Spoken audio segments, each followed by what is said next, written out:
Walang sino man ang nakakaalam na ako, na iisang kamay na lang ang kayang igalaw sa buong katawan ko. Ay matagal ng palihim na isinaulo ang college application password ng kapatid kong babae. Kabisadong kabisado ko na ito. Sa huling sandali bago matapos ang pag-fill out ng college application, pinalitan ko ang kurso niya mula medisina at ginawa kong computer science.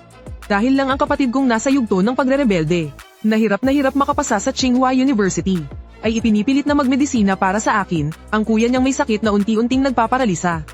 Tinalikuran niya ang paborito niyang computer science, habang tinitingnan ko ang screen na nagsasabing hindi na ito maaaring baguhin. Gaman ang pakiramdam ko at napangiti ako. Ibinaba ko ang laptop at akmang sasabihin ko na kina mama at papa. Nang marinig ko ang pag-uusap nila sa may pintuan. Ang sakit na yan, para ka nalang naghihintay ng kamatayan. Bakit ba ang tigas-tigas ng ulo niya? Nagkaroon patuloy tayo ng ganitong pabigat sa pamilya. Ang kamay kong akmang kakatok ay natigilan.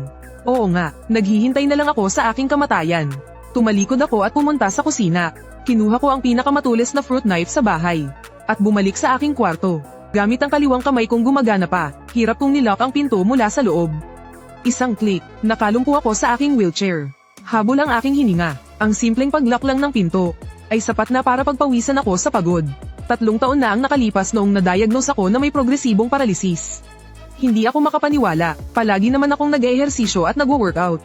Paano ako nagkaroon ng ganitong sakit? Pero sa loob lang ng kalahating taon, nagsimulang manginig ang mga kamay ko. Nanghihina na rin ang mga binti ko kapag naglalakad. Makalipas ang 1 taon, tuluyan nang nawalan ng pakiramdam ang ibabang bahagi ng katawan ko. Makalipas ang 2 taon, nagsimula na ring maparalisa ang itaas na bahagi ng katawan ko. Ang pakiramdam ko sa mundo sa paligid ko ay unti-unting nanghina. Pagkatapos noon, ilang beses kong sinubukang magpakamatay. Pero lagi nila akong natatagpuan at naililigtas sa tamang oras. Uminom ako ng sleeping pills. Natagpuan ako ni mama at nailigtas sa pamamagitan ng stomach pumping. Gusto kong tumalon mula sa gusali, ngunit mahigpit akong niyakap ng kapatid kong babae. Pinalibutan nila ako, humahagulgol sa iyak. Anak, mabuhay ka, parang awa mo na. Siguradong may paraan pa. Kuya, huwag kang mamatay. Aalagaan kita habang buhay. Anak, kumapit ka pa ng kaunti. Magiging maayos din ang lahat. Hanggang sa tuluyan nang naparalisa ang ibabang bahagi ng katawan ko. Tanging ang kaliwang kamay ko na lang ang bahagyang naigagalaw. Saka lang sila bahagyang nakampante. Sa paningin nila, ang isang paralitikong tanging kaliwang kamay lang ang kayang igalaw. Ay mahihirapan ng magpatiwakal. Ginamit ko ang lahat ng lakas ko para mailabas ang kutsilyo. Naramdaman ko lang ang lamig nito sa aking balat. Hiniwa ko ito ng madiin. Ngunit nag-iwan lang ang kutsilyo ng puting marka sa mapatla kong pulso. Hindi man lang nasugatan ng balat. Kaya wala akong nagawa kundi ilagay ang kutsilyo sa mesa. Habang nanginginig ang kaliwa kong kamay, dahan-dahan, inilipat ko ang kutsilyo sa puwang sa gilid ng mesa. Ang puwang na iyon ay dating pinaglalagyan ng tablet para may paglibangan ako. Tamang-tama lang ang taas nito. Inayos ko ang posisyon ng aking wheelchair. Para ang lokasyon ng puso ko ay tumapat sa dulo ng kutsilyo. Huminga ako ng malalim, at bigla ang idiniin ang katawan ko pasulong. Isang tunog ng pagtusok. Kasunod noon, sumalakay ang matinding kirot sa aking dibdib. Mahigpit kong kinagat ang kumot. Pinipigilan ang sigaw sa aking lalamunan. Umakyat ang malansang tamis ng dugo. Ngunit muli ko itong nilunok. Isang mainit na likido ang umagos sa aking katawan. Nabamasa sa aking pantulog, model.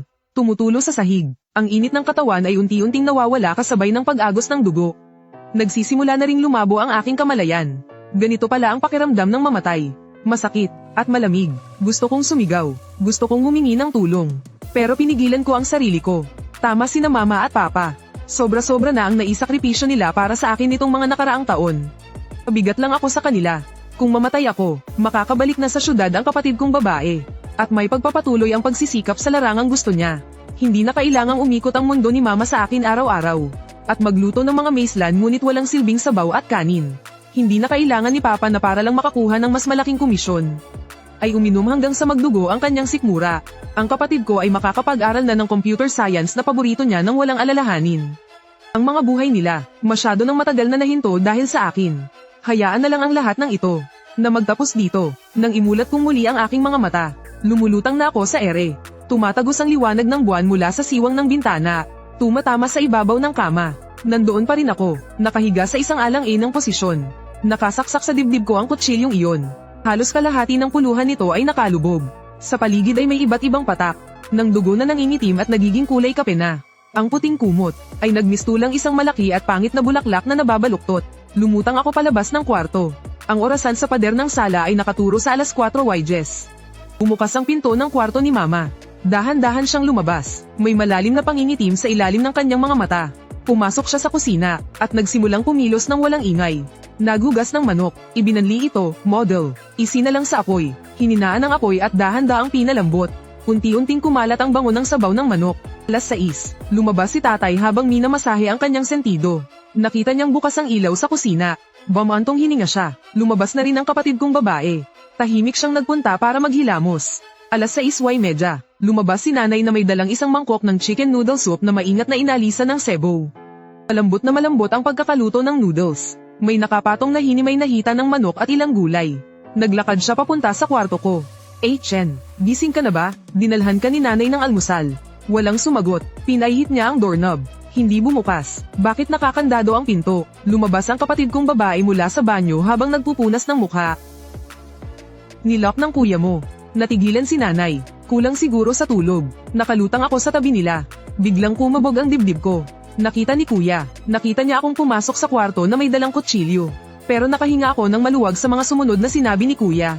Noong paalis ako sa kwarto ninyo, sakto namang nakita ko si Chen na pabalik sa kwarto niya, tinutulak ang wheelchair niya. Tatawagin ko sana siya, pero naisara na niya ang pinto. Pahina ng pahina ang boses ni kuya. Kaya sigurado akong narinig niya ang pinag-uusapan natin. Nagalit siya kaya naglock ng pinto, ayaw niya tayong makita. Bumakas sa mukha ni nanay ang konsensya at pag-aalala. Hindi ko alam kung ano ang naisip niya. Agad na nagbago ang ekspresyon niya. Kung narinig niya, edi narinig niya. Wala na ba akong karapatang magsalita ngayon? Kahapon, binago ni Ruyan ang college application niya para sa kanya. Nandoon lang siya sa tabi. Pinigilan man lang ba niya? Sabihin mo nga, umiikot na lang ba ang mundo natin sa kanya? Kung ako lang ang nahihirapan, ayos lang sana. Gusto ba niyang tumanda tayong dalaga para lang alagaan siya? Nagbago ang ekspresyon ng kuya. Dali-dali niyang tinakpan ang bibig ng kanilang ina. Maria, tama na po, may sakit si Chen ngayon, kaya sensitibo siya at mapaghinala. Kapag narinig ka pa niyang nagsasabi niyan, ano na lang ang iisipin niya? Yung pagpapalit ng desisyon ng kapatid natin sa college. Siguradong masama rin ang loob niya dahil doon. Itinikom ng ina ang kanyang bibig. Tinenyasan niya ang kanyang anak na bitawan na siya. Napabuntong hininga ang ina, binitawan na siya nito. Tumalikod siya, dala ang mangkok ng umuusok na noodles, bumalik siya sa hapagkainan. Itinulak niya ang mangkok ng noodles sa harap ng kapatid na babae. Oh, ikaw na ang kumain nito. Huwag mong sayangin. Tiningnan ng kuya ang mangkok ng noodles. Napalunok siya. Paano si Bunso? Igagawa ko na lang siya ulit kapag nagising siya. Nag-alinlangan ng ilang segundo ang kapatid na babae. Ibinaba niya ang hawak na frozen na tinapay. Kinuha niya ang chopsticks, at nagsimulang kumain ng malalaking subo. Mabilis na natapos kumain ng ama at ang kapatid na babae. Sunod-sunod silang umalis. Ang isa'y nagmamadaling humabol sa bus papuntang opisina. Ang isa na may pumasok sa trabaho. Mag-aalas 8 na. Saka palang bumukas ang pinto ng kwarto ng kapatid na babae. Gulo-gulo ang buhok niya. Maitim ang ilalim ng kanyang mga mata. Halatang hindi siya nakatulog ng maayos. Hindi man lang siya sumulyap sa hapagkainan. Dinampot ang kanyang bag at akma ng aalis. Ruyan, tinawag siya ng kanyang ina. Saan ka pupunta? Hindi ka ba mag-aalmusal? Hindi na ako kakain. Hindi man lang lumingon ang kapatid kong babae. May usapan daw sila ng kaklase niya na mag-part-time job. Hoy, ikaw, tumaas ang boses ni mama sa galit. Umalik ka rito. Hindi pa tayo tapos sa nangyari kahapon. Ang tanging sumagot sa kanya ay ang kalabog ng pinto. Nakatayo lang si mama sa kinatatayuan niya. Tumaas baba ang kanyang dibdib. Sa huli, wala siyang nagawa kundi ang walang ganang magmura. Kayo talagang lahat, puro paakit sa ulo. Sinimulan niyang ligpitin ang mga pinagkainan. Naglinis ng sala, pagkatapos niyang magayos, pinagluto niya ulit ako ng isang bowl ng noodles. Muli siyang pumunta sa pinto ng kwarto ko. Chen, hindi ka pa bababangon. Alas 10 na, buksan mo na ang pinto at kumain ka na. Pinag-initan ka ulit ni mama. Mas masarap kainin habang mainit pa. Pero wala pa ring kibo. Kumunat ang noo niya. Kakatok na sana siyang muli. Nang biglang tumunog ang kanyang cellphone. Galing sa ospital ang tawag. Kasasagot pa lang niya, agad na namutla ang mukha ni mama. Anong car accident? Halos mabitawan niya ang kanyang cellphone. Nagmamadali niyang kinuha ang susi at wallet at tumakbo palabas ng pinto. Sumunod din ako sa kanya na parang kaluluwa. Sa ospital, matapang ang amoy ng disinfectant. Nakahiga si Papa sa kama sa emergency observation room. May swero ang kanyang kaliwang kamay. Pero ang kanan niyang kamay, nakayakap pa rin sa laptop niya. Anong nangyari sa'yo? Tumakbo si Mama papalapit sa kanya. Garalgal ang boses sa pag-iyak. Ayos lang ako, ayos lang. Pilit siyang ngumiti. Medyo nahilo lang ako kaninang umaga. Hindi ako nakatingin ng maayos pagtawid sa kalsada. Nadapa lang ako. Konting gallows lang. Dinala ako rito ng isang mabait na tao. Wala talaga to. Tingnan mo. Kaya ko pang ang magtrabaho. Oh. Tinitigan ni nanay ang mapatla niyang mukha at ang swero sa likod ng kanyang kamay. Biglang namuo ang luha sa kanyang mga mata. Ganyan na ang lagay mo, hindi ka pa rin magpapahinga. Hindi mo na ba iniingatan ang sarili mo? Nagpahinga naman talaga ako. Kakatulog ko lang nga, Marahang hinaplos ni tatay ang kamay niya. Pero apurahan na kasi itong proyekto. Minamadali na kami ng kliyente. Sa susunod na buwan, kailangan na namang magpa-check up at ma-hospital si Atchen. Malaking gastos na naman yun. Kapag natapos ko ng maayos itong proyekto, mas malaki ang makukuha kong bonus. Tinakpan ni nanay ang kanyang mukha, at humagulgol ng pigil. Kailan ba matatapos ang lahat ng ito?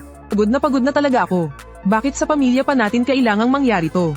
Huwag ka nang umiyak, pilit siyang inaalo ni tatay.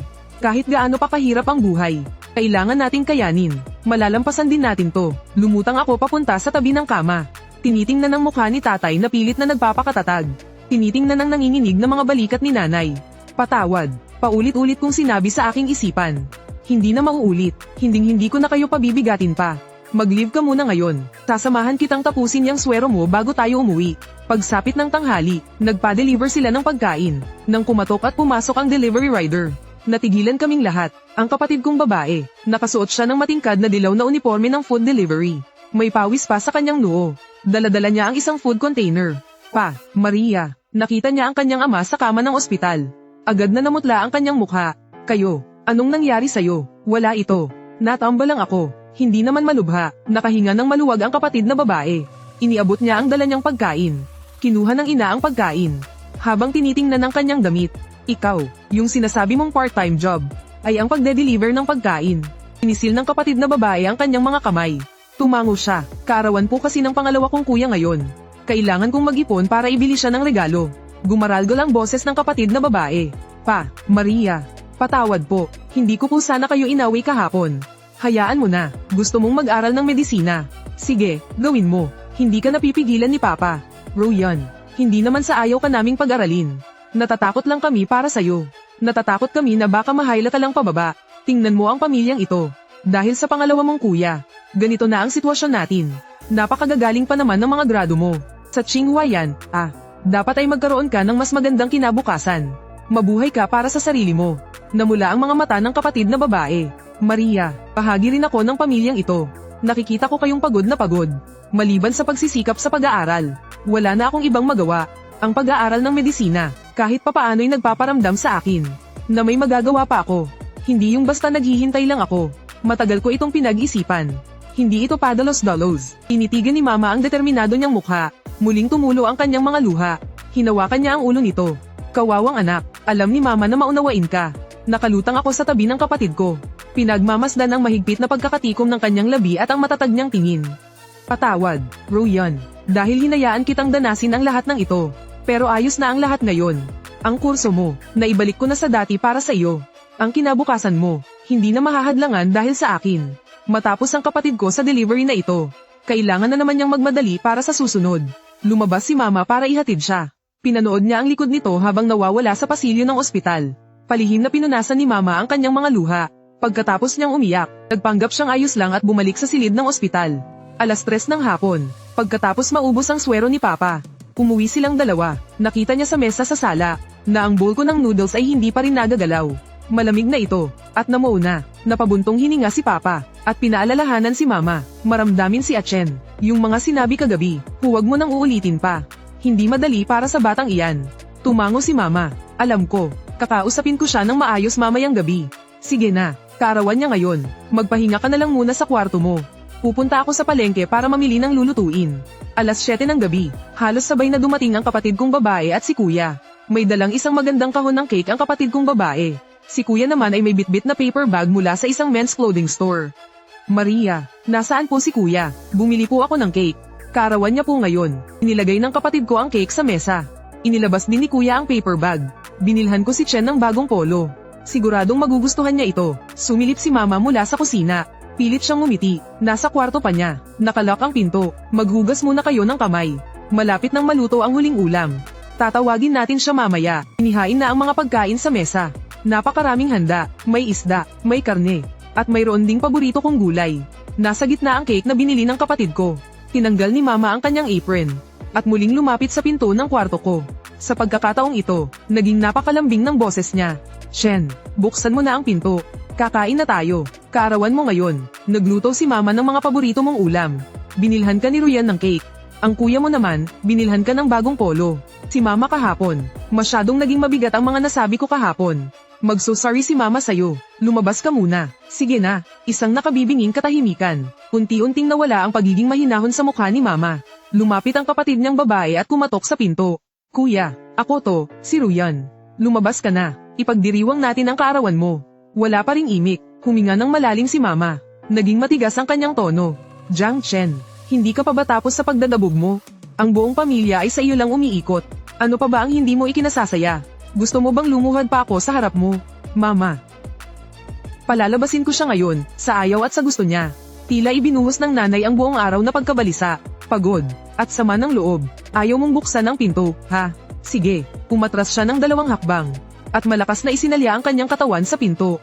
Hindi matibay ang lumang seradura ng pinto. Blag, matapos ang ilang pagbangga, nasira ang seradura. Bumukas papasok ang pinto. Dahil sa puwersa, napasugod ang nanay papasok ng kwarto.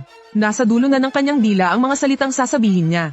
Ikaw talaga. Biglang natigil ang kanyang pagsasalita. Nanigas siya sa kinatatayuan niya sa may pinto. Biglang nanlaki ang kanyang mga mata. Para bang hinigop lahat ng lakas sa kanyang katawan. Tila ipinako ang kanyang mga paa sa sahig. Hindi makagalaw. Ang panyo sa kanyang kamay ay dahan-daang nahulog sa sahig. Nakalimutan niya maging ang huminga. Chen, isang makapanindig balahibong sigaw. Pilit na kumawala mula sa lalamunan ni mama. Nagkukumahog siyang gumapang palapit sa kama. Ang kanyang mga tuhod ay lumagapak sa malamig na sahig. Gumawa ito ng isang mabigat na tunog. Ngunit hindi man lang siya nakaramdam ng sakit. Nanginginig ang kanyang mga kamay, nais akong hawakan.